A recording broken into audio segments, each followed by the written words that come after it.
자, 우리가 지금 가야 할 길이 바쁜데, 먼저 시간이 한 것이 소득세에 대한 이 소득은 세금이다. 그래서 소득에 대한 종류를 우리가 좀 공부를 해왔어요. 특히 소득에 대한 종류를 공부할 때 과세 방법이 종합과세가 어떻고 분류과세가 어떻고 그랬는데, 크게 나눠서 종합소득이 있었고 양도소득이 있었습니다. 이 두 개는 무지하게 과세 방식이 다 틀리다. 틀리다는 얘기는 상황에 따라서 세금이 많을 수도 있고 적을 수도 있고 많을 수도 있고 적을 수도 있고 비과세로 한 푼도 안 낼 수도 있고 다 낼 수도 있고 이런 경우의 수들이 우리한테 닥친다는 논리였고요. 종합소득이 우리가 바로 사업자가 됐을 때 내는 세금이고 요거는 비사업자, 사업자 등록이 안 돼 있는 비사업자가 부동산을 매각할 때 내는 세금. 그러나 이게 원칙은 아니다. 사업자 등록을 했다 안 했다 해서 구분하는 건 아니다 이랬어요. 그러면 양도소득은 우리가 1강, 2강에서 공부했다시피 세금 계산 방식은 다 배웠습니다. 양도가액에서 취득가액 빼고 장특공제 빼고 어쩌고 이런 방식을 다 배웠어요. 이쪽은 못 배웠다. 오늘 요거를 공부합니다.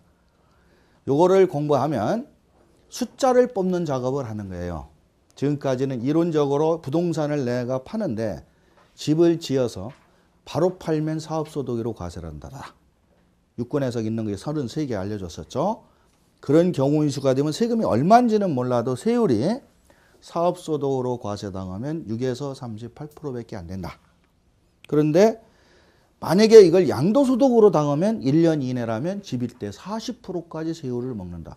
그러니까 숫자가 얼마인지는 몰라도 비교는 할 수 있어 우리가. 또 하나는 다가구 단독주택을 지었는데 예전에 집이 있었던 걸 철거하고 지은 집이라면 그 종전주택의 보유기간도 인정해줘요.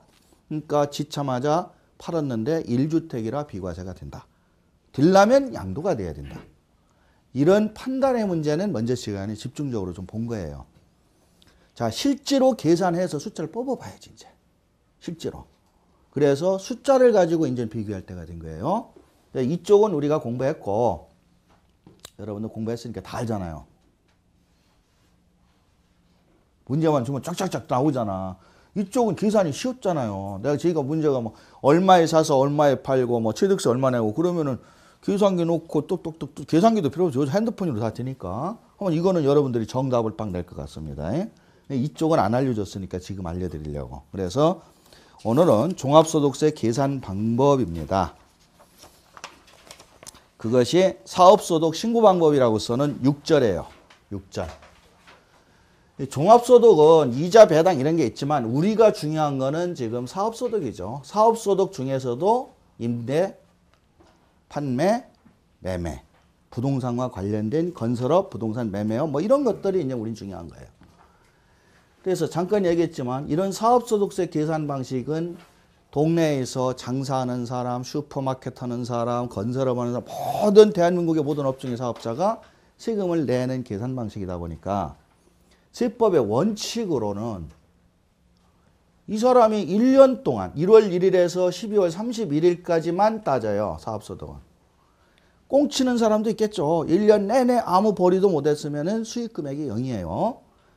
그래서 원칙은 이 사람이 1년 동안 장사해서 돈을 벌었는지 안 벌었는지 따져서 이익이 났으면 세금 때리고 손해봤으면 한 푼도 안 매겨야 되는 거야. 또 하나는 작년에 1년 동안 죽으라고 장사했는데 원자재를 사오기만 뒤지게 사오고 못 팔았네. 사온 게 10억이야. 근데 한 푼도 못 팔았어. 그럼 마이너스 10억이에요. 그래서 손해봤으니까 작년 거 세금 안 내. 근데 올해에 그 10억 다 팔았어. 사온 10억을. 그러면 작년 마이너스 10억 난 거는 없는 걸로 치느냐? 아니에요. 2월 한다해서 작년 마이너스 10억 나온 게 올해 플러스 난 금액하고 차가감을 해줘야 돼요. 상식적으로 그래야 맞죠? 장사는 그런 겁니다. 양도소득 그렇습니까? 여러분이 작년에 부동산을 5개를 팔았는데 마이너스 1억이 났네. 더하기 빼기. 그러면 작년에 5개 팔 때는 통산한다고 해서 처음에 파는 거 1,000만 원 남았어. 두 번째 파는 거 1,000만 원 손해봤어. 세 번째 파는 거 5천 남았어. 이러면 1월 1일에서 12월 30일 사이 사고 파는 플러스 마이너스를 다 차가감해요. 그래서 최종적으로 마이너스가 났다. 그러면 전에 플러스 나서 세금 낸 거 환급해 주세요. 그럼 돌려줘요. 그래서 12월 31일자에 마지막 파른 물건을 통산을 했더니 마이너스 1억이야. 근데 해가 바뀌어서 1월 1일이 되면 다시 0입니다. 양도는. 그래서 다시 0으로 시작해서 2014년도에 또 물건을 사고 팔면 그때부터 다시 시작하는 거예요. 연말까지. 근데 이쪽은 안 그래. 전년도 말에 마이너스가 남았다 그러면 당해년도로 2월이 돼요. 이걸 2월이라고 그래. 2월. 이와 같이 우리가 세금 계산할 때 손실과 관련된 이런 2월 과세 방법도 다 틀리고 연도별로 합산하는 방법도 틀려요. 그러다 보니까 국세청에서 얘기하는 거는 큰 대기업도 있을 수 있고 중소기업도 있을 수 있겠지만 원칙은 장부를 해라. 기장이라고 그럽니다. 장부를 하라는 얘기는 벌은 것과 비용 나간 것을 증빙서류에서 명쾌하게 서류에 정리를 해서 실제로 1월 1일에서 12월 30일 사이에 얼마를 벌었냐, 얼마를 손해봤냐를 신고를 하고 인정을 받으라. 이 얘기예요. 이게 원칙입니다. 그래서 장부하는 방식은 먼저 번에 강의했지만 복식부기 방식이 있고 대규모 사업자, 간편장부 방식이 있어요. 근데 원래 장부는 간편장부라는 말이 없어요. 장부하면 복식부기입니다. 그래서 차변, 대변, 손익계산서, 대체대조표, 재무구조표 이런 것들을 회계학적으로 다 만들어서 1월 1일에서 12월 31일까지의 이익금액, 자산, 부채 이런 걸 다 따지는 거예요. 즉 전문가 영역이에요. 일반인이 하기는 어려워요. 그래서 이 복식부기 방식으로 하라고 계속 주장을 했더니 못하는 영세사업자들이 많아. 그래서 간편장부라는 걸 국세청이 그냥 만들었어요. 이게 무슨 법상 있는 용어가 아니라. 그래서 그런 복식부기가 어려운 분들은 왜 복식부기로 꼭 하라고 하냐. 내가 못하면 버는 것도 얼마 시원찮은데 세무서 기장료 주고 조정료 주고 요새는 성실신고 비용 주고 도대체 그 돈이 얼만데.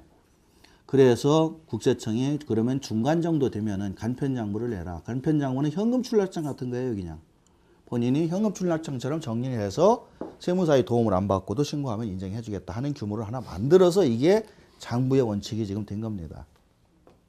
증빙서류 있어야겠죠. 예외규정으로 뭐가 있느냐. 이것만 주장하면 신고를 못하는 사업자가 무지하게 많아. 이거 못하는 사람이 엄청 많거든. 그러니까 이것만 주장하면 신고가 안 되니까 신고 안 되면 세무서 직원이 가서 장부해 줄 수도 없고. 그래서 이걸로 안 되는 사람은 예외규정으로 추계라는 방식을 적용하겠다. 그래서 추계는 단순경비율하고 기준경비율 이렇게 두 가지가 있어요. 제가 소득세 이 세무백과 강의할 때 외우라는 소리 절대 안 하는데 이거는 외우셔야 되겠습니다. 여러분이 사업자가 돼서 앞으로 세금 처리를 하려면 사업자가 세금을 계산하는 방식이 몇 가지가 있다. 첫째, 복식부기 원칙. 두 번째, 간편장부. 세 번째, 단순경비율. 네 번째, 기준경비율.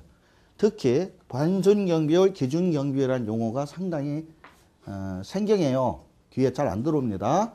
그래도 여러분들이 앞으로 매매, 임대, 주택 이런 부동산 관련 사업소득세 신고할 때는 이거를 꼭 기억하셔야 됩니다. 단순경비율과 기준경비율이 왜 중요한지는 신축 판매업이나 임대사업을 때 알려줄 거예요. 여러분이 실전적으로 중요해요. 결론적으로 얘기하면 이렇게 신고하는 것보다 우리 부동산 처리하는 사람은 이렇게 기준경비율로 신고하면 3배 더 냅니다. 세금을 3배 정도 더 내요. 그런데 증빙서류가 없으면 어쩔 수 없이 이쪽으로 해야 돼요. 그러면 3배 더 내는 사람은 어떤 사람들이냐면 이렇게 신고하라고 세법이 만들어 놨는데 이게 없다고 뻗대는 사람들. 당신은 증빙서류 갖춰서 장부로 신고해. 이렇게 정해놓은 사람들이 있어요. 근데 그 사람들이 난 증빙서류 없어서 장부 못해 하고 배째하는 사람이 있어. 그러면 3배로 배째겠다. 왜? 없다고 하는데 국세청에서 어떻게 이거를 만들어서 세금을 매길 수가 없잖아. 그럼 없다고 하면 장부를 누가 해서 이 사람이 해야 되는데 1월 1일에서 12월 사이에 장시한 거를 그 다음에 5월 달인데 이미 전년도 거를 뭘 어디 가서 뭘 어떻게 해. 그래서 그런 사람은 네가 없다고 하면은 기준경비율이라는 방식을 동원해서 세금을 계산하고 3배 정도 세금을 더 내겠다. 단순경비율보다. 이런 논리인데요. 이게 바로 우리한테 해당이 돼. 우리한테. 다른 사람은 별로 해당 안 돼요. 우리가 뭐 하는 사람이에요? 부동산 사서 이익 내는 사람들 아니에요. 또 부동산 집 져가지고 팔려고 하는 사람 아니에요. 또 월세 주려고 월세 줘가지고 뭔가 좀 원룸 뭐 한 채도 아니고 여기 집 한 채 세주는 분은 여기 올 리가 없어요. 최소한도 공동주택 10채, 20채, 뭐 경매로 뭐 대여섯 개씩 받은 분들이 오는 거거든. 그러면 그런 집에서 월세를 한 달에 한 1,000만 원씩 받았다 이거예요. 근데 장부가 없어. 연간 1억 정도 임대 수입 생기면 장부하라는 거거든요. 세법 규정은. 그것도 복식부기로. 근데 세무사 비용이 아까워서 하는 게 아니라 솔직히 증빙 서류가 없으니까 못해. 자, 집 져서 파는 사람. 땅은 계약서로 한 장으로 샀다지만 집 질 때 자기가 직접 공사를 하면 자재도 사올 거고 단종 뭐 철거 공사부터 시작해서 도배 공사부터 아주 소소한 거 다 시킬 거 아닙니까? 그때마다 세법에서 정한 합법적인 방식으로 사업자 등록 있는 사람하고 거래하고 세금계산서 서로 주고받고 거래명세서 주고받고 부가세 서로 다 주고받고 이렇게 집 짓는 사람이 어디 있어? 우리나라에. 도급공사를 하나 딱 맡겼다면 모를까. 여러분들이 빌라나 원룸 같은 거 지을 때 이렇게 지을 분은 없어요. 또 하나 두 번째는 실제로 그렇게 지은다 해도 그렇게 죽으라고 지어서 서류를 딱 갖춰놓으면 얼마 안 돼. 얼마 안 된다고. 얼마 안 된다는 얘기는 매출은 뻔한데 그 영수증을 다 갖춰놓고 빼면 세금을 더 많이 낸다는 얘기. 그러니까 하라는 대로 했다가는 집 지을 때도 돈이 많이 깨지고 머리도 지끈지끈 아프지만 그런 고통을 겪고 서류를 만들어서 세무사무실에서 장부를 만들어도 결국 세금은 무지하게 많이 나오니 포기하는 거죠. 그래서 이렇게 해야 될 사람이 이렇게 안 하게 되면 페널티가 붙는다. 각종 가산세가 붙고 그 다음에 할 수 없으니까 이쪽 계산 방식이 들어가는데 기준경비율과 단순경비율은 우리 부동산 업 하는 사람들한테 바로 튀어나오는 기준입니다. 자, 그러면 이 기장은 신경 쓸 거 없어요. 기장은 말 그대로 1월 1일에서 12월 30일 사이에 벌고 쓰고 다 적어가지고 마이너스 플러스해서 이익 난 거니까 그걸 그냥 그대로 계산하면 돼. 우리 양도세 계산할 때 실가 계산해요. 그래서 제가 이런 얘기를 하는데 사업소득, 종합소득세 계산할 때의 계산 방식에 기장, 장부 방식은 양도소득세의 쌍방실가다. 이렇게 저는 얘기를 합니다. 양도소득세 쌍방실가는 취득계약서, 양도계약서 가지고 차액 내서 하는 거예요.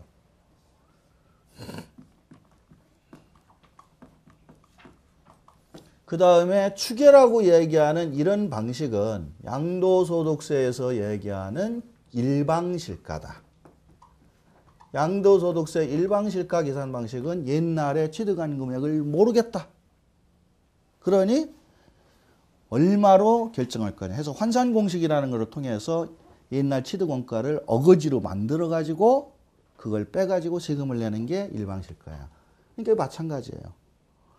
그래서 예전에 이 추계계산 방식은 단순경비율 하나가 있습니다. 자, 단순경비율 계산법.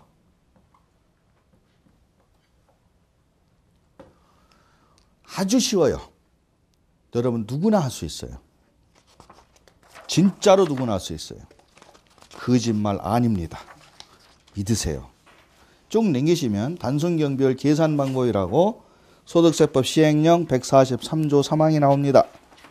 자, 찾았죠? 네. 그 아래 보면 단순경비율이라 해서 소득금액은 니코로 수익금액 빼기 수익금액 곱하기 단순경비율. 이게 단순경비율 계산하는 공식이에요. 얼마나 쉬워. 수익금액과 소득금액을 구분할 줄 아세요. 앞으로 지금부터는 말이 비슷해가지고 여러분들 헷갈리는데 수익금액은 총 매출액을 얘기합니다. 우리가 부동산을 얘기하면 부동산 양도가액입니다. 양도가액. 양도세와 비교하면 양도실가고요. 그 다음에 소득금액은 양도세에서 얘기하면 양도차익입니다. 양도소득세의 양도차익은 양도가액 빼기 취득가액 빼기 필요경비는 양도차익 이렇게 얘기를 해. 이게 소득세에서의 소득금액은 그렇게 돼요. 그러니까 소득세에서도 소득금액이 마이너스가 날 수 있어요. 아까처럼 판 건 하나도 없는데 10억 원어치 자재만 사왔다. 그럼 어떻게 돼? 수익금액 0. 그 다음에 필요경비, 취득가액, 자재 이런 것들 들어가는 경비 요거 10억.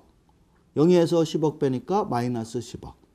그래서 소득금액이 마이너스 10억. 그래서 그걸 차손이 났다. 이렇게 하는 거예요. 그래서 사업소득도 마이너스 나올 수 있다. 그런데 이런 경우는 다 뭐야? 장부를 할 때의 얘기야. 장부를 할 때의 얘기. 그래서 추계로 들어가면 그 공식대로 하니까 수익금액. 자, 우리 비교를 합니다. 지금 아래 보시면 부동산 매매로 가겠어요. 오늘 매매 업적을 정리하니까. 부동산 매매에서 토지 보유 5년 미만이라고 되어 있는데 요 표가 요 위에 관련된 내용만 제가 따서 놓은 거예요. 요런 표들이 책으로 되어 있죠. 대한민국의 모든 업종별로 다 만들어 놨으니까. 그래서 이게 국세청 사이트에 들어가면 데이터로 볼 수 있어요. 근데 책으로 출력해 놓은 거는 이 정도 돼요. 그래서 제가 뭘 했어요? 여러분들 사업자 등록할 때 코드라는 걸 매긴다고 그랬죠? 그게 이 표의 첫 번째입니다. 이 코드를 뭐라고 합니다? 소득표준율 코드 이렇게 얘기를 해요. 소득표준율 코드 이렇게 얘기를 합니다. 소득표준율 코드라는 거는 추계 경비율이고 이렇게 코드화를 시켜놔야 전산화를 할 수가 있거든. 업태는 뭐고 종목은 뭐고 이렇게. 그래서 얼마나 세세하게 했냐면 부동산 매매업도 토지를 5년 미만짜리냐 이상짜리 이렇게 구분해서 해놔요. 그 다음에 종목으로 가서 매매업으로 들어가 있고 토지 보유 5년 미만을 우측으로 쭉 가시면 단순 경비율이라고 되어 있죠. 찾았습니까? 예, 몇 프로예요? 예, 퍼센트에 이게 79.9. 이게 이제 괄호안은 작년하고 비교한 거예요. 괄호안에 있는 거는 전년도하고 혹시 숫자가 늘어났나 줄어났나. 그럼 거의 똑같아요. 특히 부동산 관련된 거는 지금 변한 게 하나도 없어요. 근데 작년 대비 이게 늘어나면 좋아요? 안 좋아요? 예, 늘어날수록 좋은 거야. 비용 많이 빼주놓으니까. 그런데 부동산 관련 업종은 지금 사실 불황이기 때문에 좀 이걸 늘려주는 게 정상입니다. 불황일 때는 당연히 이익이 적게 나잖아요. 집도 안 팔리고 급매로 팔으라고 하고 그러니까 좀 줄어들기 때문에 전년 대비 점점 이율이 높아져야 되는데 그럴 때는 안 올려줘. 호황일 때는 내려와. 점점. 세월이 갈수록 줄어들어. 그러다가 한번 뭐 정책적으로 뭔 소리 한번 나오면 그때 율이 또 한번 조정돼.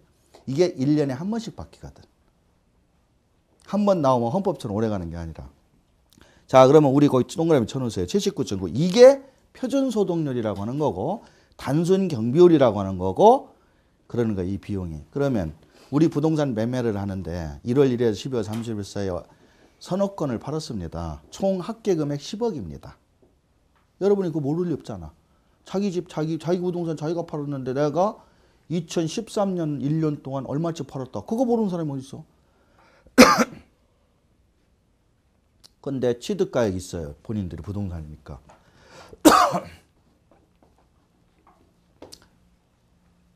(2013년 1월부터 12월 31일) 사이에 이렇게 3개를 팔았습니다. 취득은 일단 제껴놓고 팔은 거. 요거 3억, 요거 4억, 요거 3억. 몇십억이라고 쓰려다가 너무 이상적인 숫자로 쓰면은 현실감이 없을 것 같아서 3억짜리 빌라, 4억짜리 아파트 이렇게 조그만 거 썼어요. 산 거는 다 또 틀리지. 취득은. 언제 샀는지 모르지. 2013년 이전에 산 게 있을 수도 있고 2013년도에 산 게 있을 수도 있고. 일단은 하여튼 취득은 이때 샀던 이때 샀던 또 있어요. 그런데 이 취득가액 부동산인데 우리가 모를까? 다 알지. 계약서 다 갖고 있지. 자, 이거는 2억에 샀다고 칩시다. 이거는 3억, 1억씩만 남겨먹지 뭐. 3억에 샀다고 칩시다. 너무 비현실적인가? 이건 3억에 사서 3억에 팔았다고 합시다. 자, 1년 단위로 우리가 묶는다고 치면 8억이 총억이고 이때 팔은 것만 하면 이게 10억이에요. 이걸 언제 신고해? 2014년 5월에 한 번에 신고해. 물론 예정 신고라 해서 팔았을 때마다 건건히 신고를 해야 돼요. 그거는 매매사업 재정신고라 해서 건건히 신고는 하는데 자 종합소득세 확정신고는 그 다음에 5월달에 몰아서 하니까 그럼 10억에서 8억 뺐더니 2억 남았네. 이게 기장이에요? 추계예요? 이게 장부기산이에요? 추계기산이에요? 장부기산이죠. 쌍방실가. 그렇게 생각하시라니까. 양도세 개념처럼 쌍방실가로 들어간 건 옛날에 산 계약서 붙여서 원가계산하고 중간에 이자 낸 거 비용 경비 떨고 밥 먹고 술 먹고 영수증 있으면 접대비로 떨고 중개업자한테 돈 주고 영수증 있으면 그것도 이런 작업들을 다 증빙 서류에 근거해서 다 만들면 2억이 장부기산의 논리가 되는 거예요. 그래서 사실은 부동산은 장부로 신고하는 게 맞아요. 근데 우리 양도철도처럼 이거 없다. 매매사업자가 이거 없을 리는 없죠. 경매받아서 1, 2년만 파는데. 근데 어찌됐든 집에 불나서 다 없어졌다. 그러면 전에 원가를 모른다. 그러면 수익금액 얼마? 10억. 곱하기. 수익금액 곱하기. 단순경비율. 매매사업자 5년 이내 79.9니까 80이라고 합시다. 0.8. 그러면 이 금액이 8억이에요. 10억 빼기 8억 하니까 2억. 이 숫자 8억은 장부가에 가 있는 이걸 뭐라고 한다? 추계로 계산한 금액이니까 지금 숫자가 묘하게 똑같이 맞아떨어져서 그런데 장부로 해도 2억, 추계로 해도 2억. 지금 이렇게 나왔어요. 그러면 어떻게 신고하는 게 이번은 유리할까? 사실은 장부라는 게 유리하겠지. 지금은 취득가액과 양도가액만 가지고 한 건데 이 사이에 들어간 비용이 장난이 아니잖아. 이걸 만약에 다 때려 넣는다면 1억 정도밖에 안 나오겠죠. 그런데 옛날 게 없어서 나는 78, 80% 정도의 비용을 인정받아 2억으로 추계로 신고하겠다. 이 사람이 추계신고 대상자가 되면 신고가 되는 거예요. 소득세는. 양도세처럼 옛날 취득계약서 찾느라고 눈에 혈안이 져서 뒤지질 않아요. 똑같이 차액은 나왔습니다. 근데 이 계산은 양도세 계산 방식과 동일한 거예요. 이제 말을 제가 좀 바꿔요. 요거는 양도세 계산 방식이고 요거는 사업소득 계산 방식이다. 근데 이번은 세율이 40%더라. 똑같이 2억씩 나왔는데 이번은 세율이 35%더라. 그러면 여긴 4천이고 여기는 8천이 돼요. 그럼 양도세를 두드려 맞으면 8천, 소득세를 내면 4천. 제일 나중에 산출 세액이 틀려지겠죠. 그래서 세율의 문제도 봐야 됩니다. 어찌됐든 단순경비율 계산 방식은 부동산 매각대금 1월 1일에서 12월 31일까지 팔은 총액에 지금 정부가 정해놓은 국세청이 정해놓은 요 79.9%라는 비율만큼 80% 정도는 인정을 하겠다. 즉 20% 정도는 부동산을 사고 팔면 남는다. 5년 미만의 토지 보유자는 그렇게 추경을 해가지고 이익금액을 뽑는 계산 방식이고요. 이 계산은 예의적이기 때문에 원칙적으로 세무서는 인정을 안 하려고 그래요. 근데 어쩔 수 없이 해야 되는 경우가 있어.